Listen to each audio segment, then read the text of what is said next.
Hear now the story of Pentecost from Acts chapter 2, verses 1 through 21, God sharing the gift of the Holy Spirit to the church. When the day of Pentecost had come, they were all together in one place. And suddenly from heaven there came a sound like the rush of a violent wind, and it filled the entire house where they were sitting. Divided tongues as of fire appeared among them, and a tongue rested on each of them. All of them were filled with the Holy Spirit and began to speak in other languages as the Spirit gave them ability.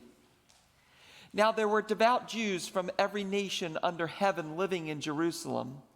And at this sound the crowd gathered and was bewildered, because each one heard them speaking in the native language of each. Amazed and astonished, they asked, "Are not all these who are speaking Galileans? And how is it that we hear each of us in our own native language? Parthians, Medes, Elamites, and residents of Mesopotamia, Judea and Cappadocia, Pontus and Asia, Phrygia and Pamphylia, Egypt and the parts of Libya belonging to Cyrene, and visitors from Rome, both Jews and proselytes, Cretans and Arabs. In our own languages we hear them speaking about God's deeds of power." All were amazed and perplexed, saying to one another, "What does this mean?" But others sneered and said, "They are filled with new wine." But Peter, standing with the 11, raised his voice and addressed them. "Men of Judea and all who live in Jerusalem, let this be known to you, and listen to what I said.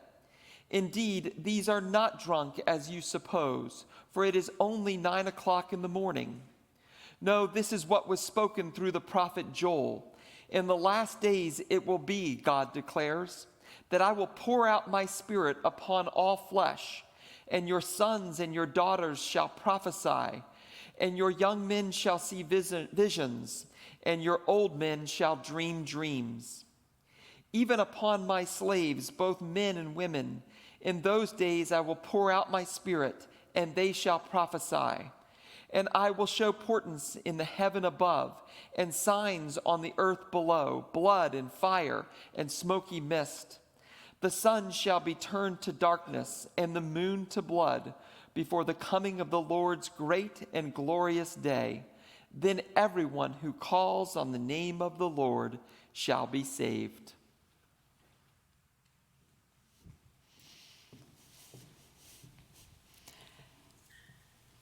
I wonder if we've ever really thought about what's going on in this Pentecost story.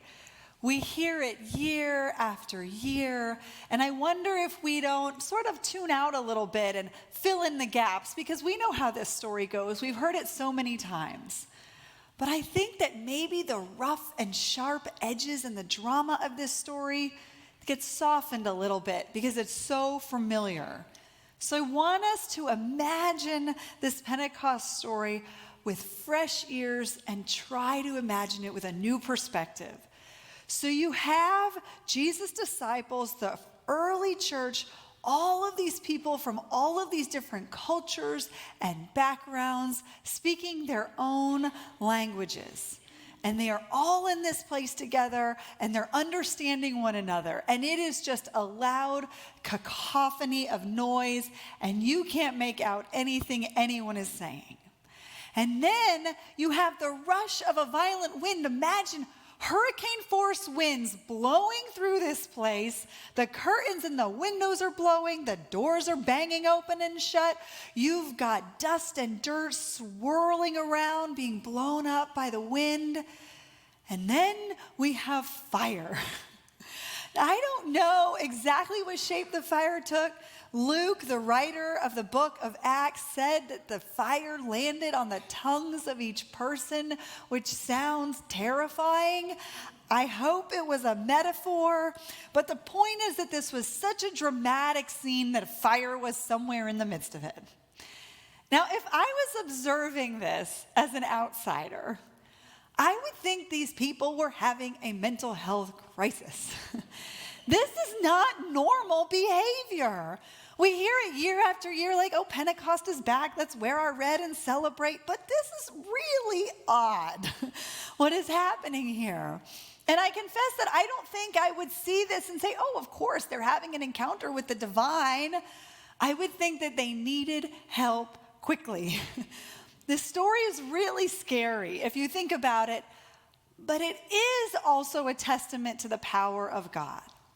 Maybe not for the reasons you think, the fire and the languages and the wind, but I want to take us to the end of the text. This last piece of scripture, I think maybe gets overlooked because, it's kind of drowned out by all the drama at the beginning. But the last verse that Pastor Mark just read, he said, everybody who calls on the name of the Lord shall be saved. Everybody. It doesn't say that you have to have a right religion or a right theology or a right lifestyle or a right standard of living or a right social group. It says everybody, and that is incredible. I really hope that there's no definition of normal that we have to subscribe to in order to be recipients of God's love and to have a seat at Jesus' banquet table. Because if there is some definition of normal that we're supposed to adhere to, I'm concerned that a lot of us won't fit the bill. We know that normalcy is a fallacy. There's no such thing as normal. There's no such thing as a normal person or group or congregation or business or organization. As Mark said to me this past week in the office, yeah, everyone is normal until you get to know them. Sorry, I didn't warn him about that. Now you know what he really thinks of us. Okay. There's no such thing as normal. And that's why it boggles my mind that there's so much shame and stigma associated with mental health and mental illness, because throughout our lives at any given point, all of us are going to experience mental health concerns, whether or not it's an actual diagnosed illness. So the shame and stigma harms everybody. Nobody benefits from it. A few weeks ago, Andy and I had the rare privilege of actually going out to dinner with a group of friends. And throughout the course of the evening, one of my girlfriends says to me, Angela, I think your family just seems so great. She's not just talking about Andy and I and the kids, but my brothers and their partners and my parents. And she said, you just all get along and you enjoy each other and you see each other so much and you have the same values. Your family just seems perfect. And I can't even say that without laughing, that P word, perfect. So I was really flattered. I said, I'm very touched. That means a lot. It was quite a compliment that she thinks so highly of my family. But I said, if you look in my family tree going back generations, we have mental illness and addiction from the roots to the top of the tree and out every branch. I said, we have gone through our fair share of really tough challenges. But we do support each other, and we do love one another, and we fight with each other sometimes. Yeah, my family fights, so if you fight with your family, that might be the definition of normal, because we all do it. Every family has its dysfunction. But more often than not, we are fighting with each other. We are fighting for each other, for one another, and supporting one another, rather than fighting with each other. And so that's where I think we should draw the distinction, not whether you're normal or abnormal or healthy or unhealthy, because we know where we all would fall on that spectrum. I think the distinction should be when you experience problems or dysfunction or chaos or illness, how you handle it.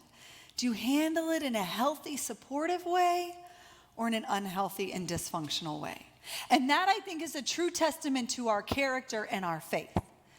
And so I would love for the church to be the place where we are a model for how to handle dysfunction and disorder in a healthy way. We could have tagline that says, we have all the same problems you have, but the difference is how we handle them. Because out there in the wider world, we have to wear masks. We have to put on pretenses. In order to exist, it's a survival mechanism. We often have to hide how we're truly feeling, what we're truly thinking, what we'd rather be doing. We have to do this in order to keep our jobs, in order to keep our friend groups, in order to function in society and go to the grocery store and go to doctor's appointments. We have to present ourselves in a certain way in order to exist. I would love for the church to be the place where we can shed all of that. Take off the mask, shed the pretenses, and show up in the fullness of who we are. Now, the irony is that for at least modern history, the church has been the place where we had to be our best, right? You put on your Sunday best, those clothes that you only wear once a week, and you behave a certain way, and you say certain things, and behaviors and language that might be tolerable the other 6 days a week. You don't behave that way at church because you might be judged by someone else in your congregation. And I understand that this impetus to adhere to a very strict behavior in church comes from a place of respect for God, right? Like, we want to give God our best, so we're going to behave our best at church. But I think what it actually does is make churches exclusive and judgmental communities. So I feel like if I can't look a certain way or act a certain way on any given Sunday morning, I'm not going to go to church because I won't be welcomed. And the truth is, I don't actually think God cares what we look like. I think God would just rather have us show up and be in community together and say, this is how I'm doing today. This is me. Please love me for who I am. So why don't we write a new narrative in the life of the church where we can be the place where the people show up in the fullness of who we are and know that we will be loved and celebrated and accepted? Not only is this the right thing to do, it's really the faithful thing to do. If we go back to our story from Pentecost this morning, it shows us that there's no such thing as normal and orderly behavior. Those earliest Christians who were part of Jesus' community, they had mental health concerns. There were his earliest disciples, some of them absolutely, if they had the language we have today, would have had mental illness. There were people who were neurodivergent. If you're not familiar with the phrase neurodivergent, it means folks who are on the autism spectrum or have ADD or ADHD or other learning disorders. And folks who fit in all these categories were part of the first Christian community. And it's not because Jesus was filling a diversity quota. It's because they had gifts and skills to bring to the life of the congregation that neurotypical people just don't have. And so God created this community with all of this diversity, and it is incumbent upon the church to be just as welcoming. Now, this requires us to stretch a little bit, right? Reevaluate our values. Maybe prioritize people and their participation and the accommodations they need over expediency and efficiency and order. It means that we reevaluate how we do things to make it possible for everyone to participate in meaningful ways. It means we have the humility to acknowledge when we judge someone, because we all do it. We have the humility to acknowledge it and not do it again, and to apologize when we say or do something from an unkind and an unloving perspective. Jesus shows us in this Pentecost story that there is space for everybody. So while we are busy wearing our masks and trying to fit in a very prescribed social role of normal that does not exist, Jesus is busy accompanying and supporting the people the rest of society would describe as weird. God is at work amongst those who are passionately following their dreams, who others would say are mentally unwell and out of touch with reality. While we're hiding our depression and our anxiety and our loneliness, God is in the therapist's office. God is in the rehab center. God is in line with the person at the pharmacy waiting to get their SSRI medications. God is at work amongst the mess. And so the church has the opportunity to be wise, welcoming, inclusive, supportive, and engaged with people with mental health concerns and their families. Because at some point, that definition includes all of us. And so that, like the text said, everybody who calls on the name of the Lord will be saved. Everybody knows they have a place in this congregation. Now, this morning, we have the privilege of hearing from one of our own church members who's going to share her testimony about how mental health has affected her family and why it is so important for her that our church have a mental health ministry. I want to remind us all of the courage it takes for someone to come up here and share their own story. And so it is with deep gratitude that I invite forward Becky Cutts.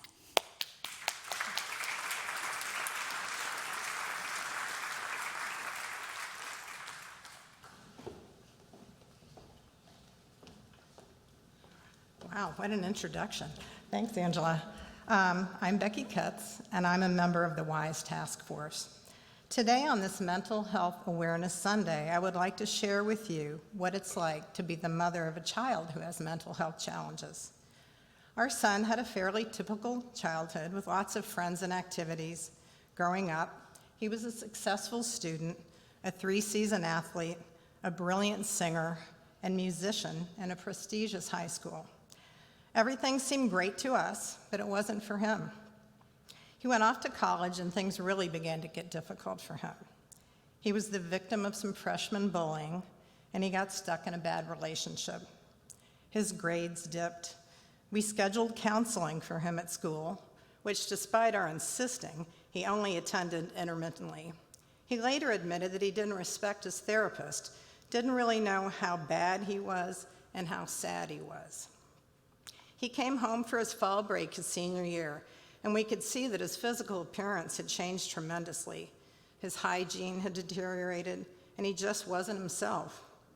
I talked to him, and he said he could not go to classes, that he'd get up and start, but he just couldn't get there.